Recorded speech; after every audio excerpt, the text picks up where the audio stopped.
See, everybody in this room has that opportunity to bridge the gap between cool and consciousness. And when we do that, it's an untapped potential that brings in the people who won't go to the political rally, brings in the people who don't pay attention to the political commercials, bring in the people who are disaffected to this system, because let's be honest, this system is messed up. I stepped up in the club, they like, hey, there he go.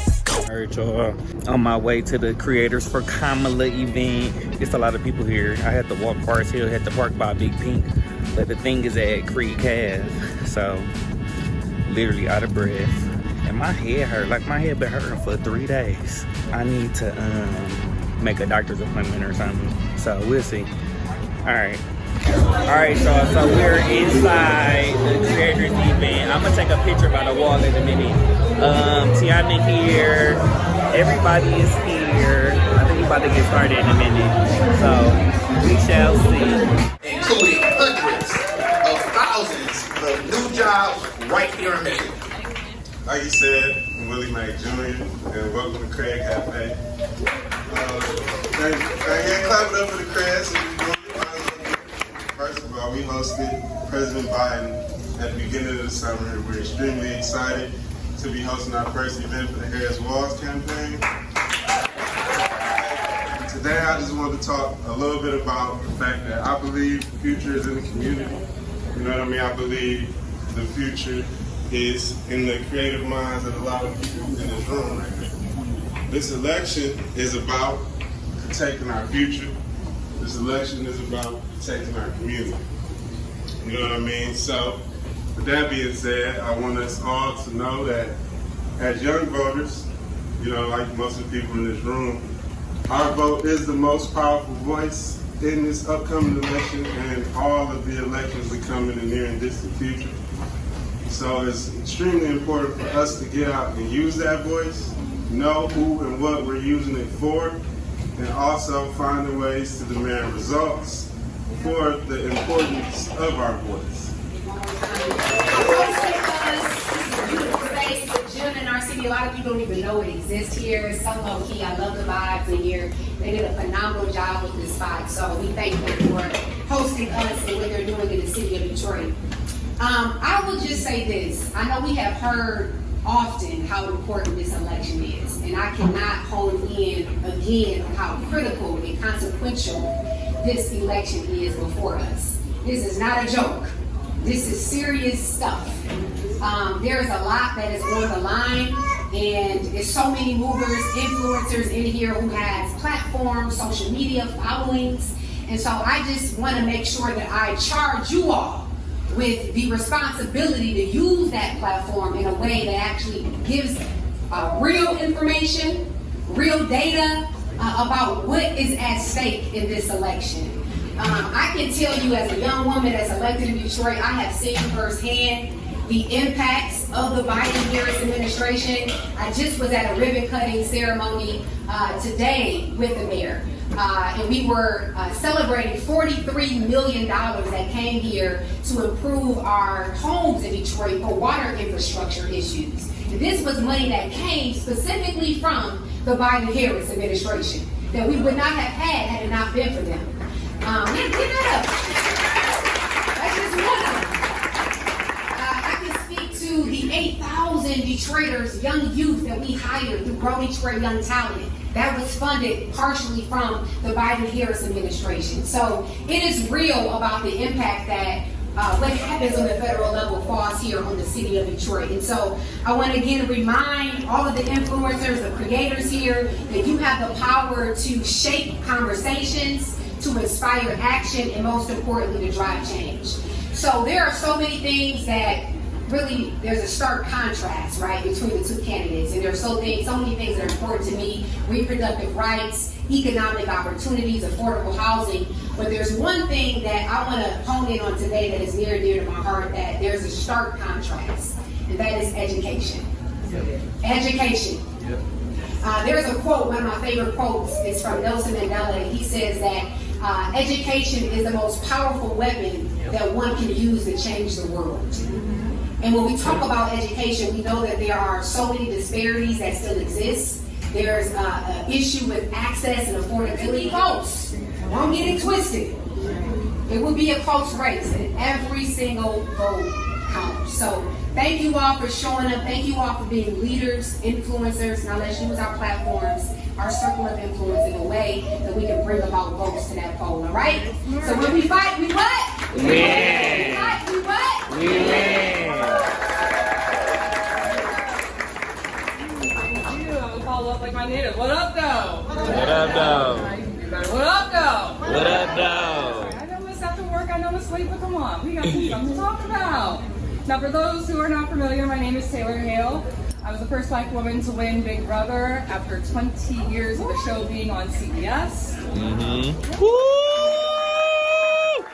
Woo, woo, woo. I am a Black woman, but more importantly, I'm a native Detroiter. Oh, you want to clap for that too? I know that's right. You can speak with me too, okay? All right. Now listen, we all know this election is going to be very close. I know the feeling. It feels like the Obama age again, the hope, the enthusiasm. I never got to vote for Obama. This is the first time I could vote for a Black person to be in the White House. This is exciting, not just for me, it's first to your community and seeing the reach beyond your community. This is a real responsibility, and it's one that I take seriously and one that I encourage and implore all of you to actively engage in.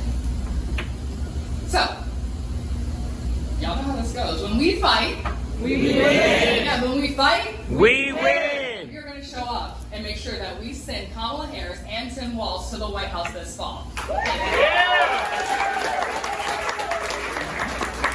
Detroit, how we feeling? It is a blessing to be here with everybody today. I'm Congressman Maxwell Frost. I proudly represent Orlando, Florida in the United States Congress. And like it was mentioned, I'm the first member of Generation Z to ever be elected to the United States Congress.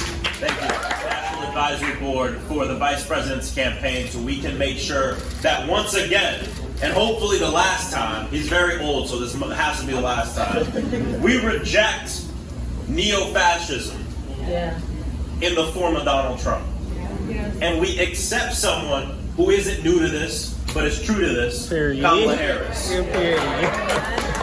And what I'm doing right now is I'm traveling the country. We are doing a 5-day back-to-school tour. We're going to a lot of colleges, making sure that college students are organizing on campus. But I'm so excited to be here with a room full of creators, full of people who are a part of the culture of this community, because like it was mentioned, the road to the White House goes straight through Michigan and straight through Detroit. And it's going to be up to us, of course, to knock doors, to make those phone calls, to do the work that needs to be done, raise the money. But, you know, I get asked all the time, what makes Kamala Harris a different candidate? And I say, well, here's the thing, is she's not just a political candidate. She's a movement candidate. See, I come from political movement space. When I decided to run for Congress when I was 24, now like 3 years ago, before that, I come from organizing. During Black Lives Matter uprising, I was tear gassed, maced, arrested, and I went to jail, in the jail that sits in the center of my district that I represent in Congress. And so when I think about movement history, and I think about the social movements that have made the most change, the political figures that have made the most change, of course they had the political backing, but almost more importantly, they blurred the lines between culture and civics. See, everybody in this room has that opportunity to bridge the gap between cool and consciousness. And when we do that, it's an untapped potential that brings in the people who won't go to the political rally, brings in the people who don't pay attention to the political commercials, bring in the people who are disaffected to this system, because let's be honest, this system is messed up. 50% of this country doesn't vote. I understand why a lot of people don't want to vote. They don't see that government works for them. But we have the opportunity to show them how it can and why it does. You know, when Donald Trump was in office, he had 10, 11, 12 infrastructure weeks where they would talk about infrastructure, how important infrastructure was. Joe Biden and Kamala Harris passed the infrastructure bill that actually built bridges, built roads. I can tell, we're driving all around Michigan. I see the roads are being built. I know that's not for money because of the leadership of Kamala Harris. Donald Trump, when he was asked, what is your message to mass shooting survivors? What did he say? He said, get over it. Get over it. I'm not getting over that. Kamala Harris is someone who, because of her leadership, we passed the Bipartisan Safer Communities Act. This is the first piece of gun violence legislation passed in 30 years. 30 years. So I went to the White House. I went to the Vice President. I went to the President, and I said, I've written this bill, and I think you can do this through executive order. And we worked with them. The movement worked with them. And in like July last year, I get a call.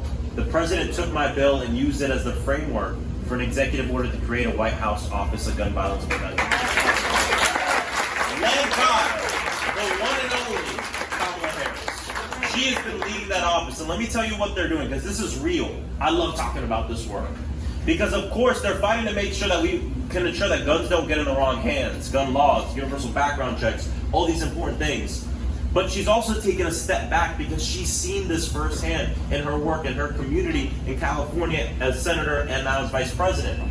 That yes, we need to make sure guns don't get in the wrong hands, but we also need to create communities where people don't feel the need to use a gun to solve their problems. Because I don't believe these things should be separate. I'm a musician. I went to an arts middle school in high school and used to work on music festivals before I ran for Congress. And I truly believe in the power of live events, music, arts, and culture to have a dramatic impact on the politics of this country. Because we know if it was up to the artists, we'd all be fed. If it was up to the artists, we'd all have a roof over our head. We'd all have health care. Because at the end of the day, this is a campaign that's about love. I always tell people, my politics is this: Kamala Harris loves you. And when you love somebody, you want them to have housing. When you love somebody, you want them to be healthy. When you love somebody, you want them to be free. And the Donald Trump patriotism is a slogan on a hat: beer, bald eagle, and flag. It's like a vibe. Patriotism is a vibe to them. But to us, patriotism is about giving a damn about the people behind that flag. The people who live in this country. And look at every person in the eyes, no matter who they are, and say your worth doesn't come from the fact what your job is, where you live, how much money you have in the bank. You deserve health care, housing, and safety and opportunity by virtue of being alive and nothing else. That is what this campaign is about. So there's a lot to agonize over in these days. But I'm telling people, don't agonize, organize.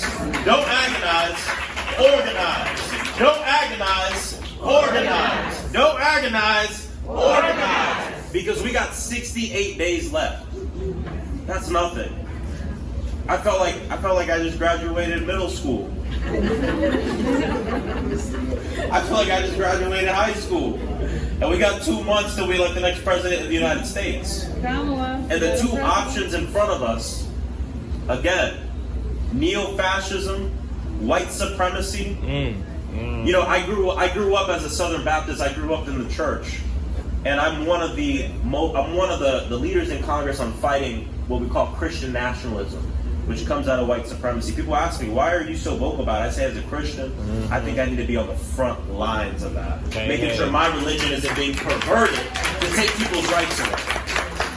On one hand, we have that, and on one hand, we have someone, again, that's not new to this. She's true to this. She's been doing this work.